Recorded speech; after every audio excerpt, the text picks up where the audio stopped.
बिस्मिल्लाहिर्रहमानिर्रहीम। अस्सलाम वालेकुम। आज हम बनाएंगे देगी कोरमा। 2 किलो चिकन ले लिया, फुल चिकन लेके 2 किलो का उसको मैंने ये अच्छी तरह धो के प्लेट में रखा हुआ है। मैं प्रेशर कुकर में बना रही हूँ, आप मिट्टी की हंडिया में या देसी में कढ़ाई में जिसमें चाहे बना सकते हैं। इसमें जरा मसाला ज्यादा ग्रेवी इसकी क्रीमी बनती है। सबसे पहले पूरा 1 कप 1 पाव ऑयल लेंगे 2 किलो चिकन में। इसमें कंजूसी नहीं करनी, आप घी भी डाल सकते हैं। ये देखिए पूरा 1 कप ऑयल डाल दिया और एक बड़े साइज का, अगर मीडियम साइज का है तो 2 प्याज डाल दें।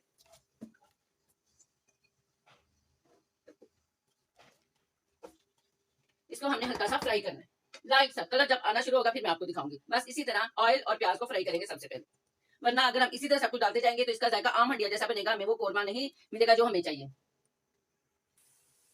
ये हल्का हल्का देखिए किनारे इसके गोल्डन होना शुरू हो गए, यानी कि प्याज फ्राई होना शुरू हो गया। इसका कलर हमें नहीं लाना, अगर हमने इसका कलर निकाल दिया प्याज का ब्राउन या गोल्डन ज्यादा कर दिया तो फिर हमारा कोरमा काले रंग का बनेगा, वो अच्छा नहीं लगता, जायके में भी कड़वाहट आती है और फिर देखने में भी नहीं अच्छा लगता। और अब मैं इस तरह अच्छी तरह खुश्क कर करके चिकन इसमें फ्राई करूंगी।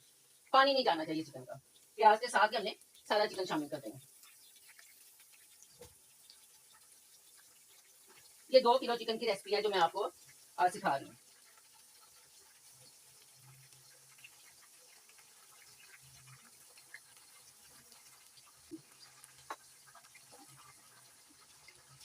प्याज के साथ ही इसको अच्छी तरह फ्राई करेंगे। माशाल्लाह देखिएगा हमारा कितना ज्यादा बड़ा बॉल भर के या 2 छोटे बॉल मीडियम साइज के बनेंगे। चिकन का गोल्डन कलर या व्हाइट कलर आने तक मैंने इसे फ्राई करना, बिल्कुल कलर चेंज हो जाएगा फिर मैं आपको दिखाती हूँ ऑफ कैमरा ही मैं इसे फ्राई कर देती हूँ। सिर्फ इन 2 चीजों को जो आगे डालूंगी आपके सामने ही डालूंगी, आपको दिखा दी सारी मुकम्मल रेसिपी शेयर करूंगी, कुछ नहीं छुपाऊंगी आपसे। चलिए अब इसे फ्राई होने देते हैं। ये देखिए सारे चिकन का कलर चेंज हो गया। अब मैंने इसमें डालना है अदरक लहसुन का पेस्ट। एक बड़े साइज का लहसुन ले लिया था और 2 इंच का टुकड़ा अदरक का, और इसे फ्रेश ही कूटी है। जब भी आप इस तरह का कोरमा बनाए तो आप फ्रेश ही इसे पीस के डाला करें, फिर बहुत मजे का बनता है, जायका आता है फ्रेश में। इसमें थोड़ा सा पानी डाल के, जब पानी की जरूरत पड़ेगी तो डालूंगा, इससे थोड़ा सा इसमें इसकी बुनाई करेंगे।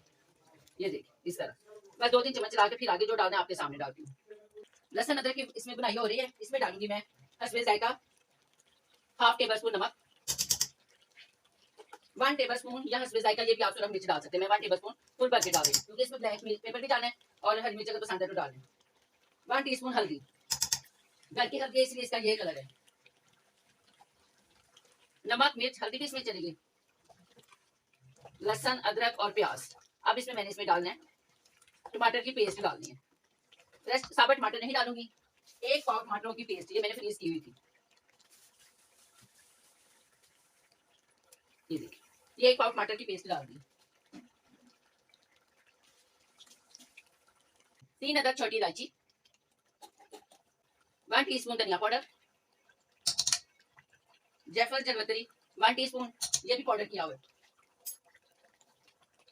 थोड़ी सी आधा चम्मच मैंने सूरज मिर्च का डाल दिया।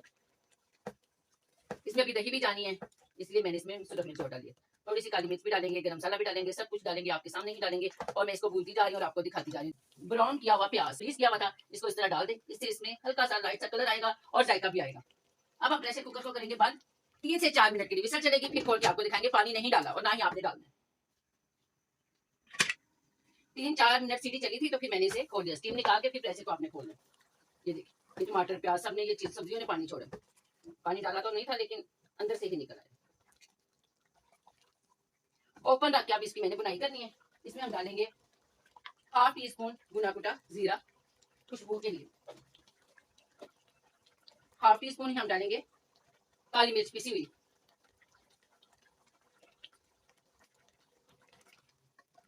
इसमें से थोड़ा सा पानी लेके आप नमक चख सकते हैं, अगर फीका हो कम हो तो आप और डालें। अब इस तरह मसलसल चलाते जाएं और 1 पाव 250 ग्राम दही इसमें शामिल करेंगे।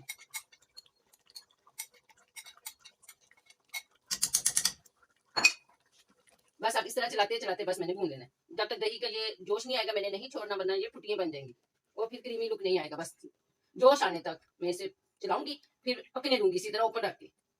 जब खूब बुनाई होने के करीब आएगा फिर आपको दिखाऊंगी कि आगे क्या करना है। इसका सारा ऑयल ऊपर आ गया, ये देखिए कितना अच्छा इसका लुक है। अब इसमें डालेंगे घर का पिसा हुआ 1 टीस्पून गरम मसाला, ये बहुत जरूरी है, इसको आपने स्किप नहीं करना और एंड पे ही डालना है ताकि ये बहुत खुशबूदार बने। चलिए अब चूल्हा करेंगे बंद, कोरमा हमारा तैयार हो गया। तो आज मैंने आपको शादियों वाला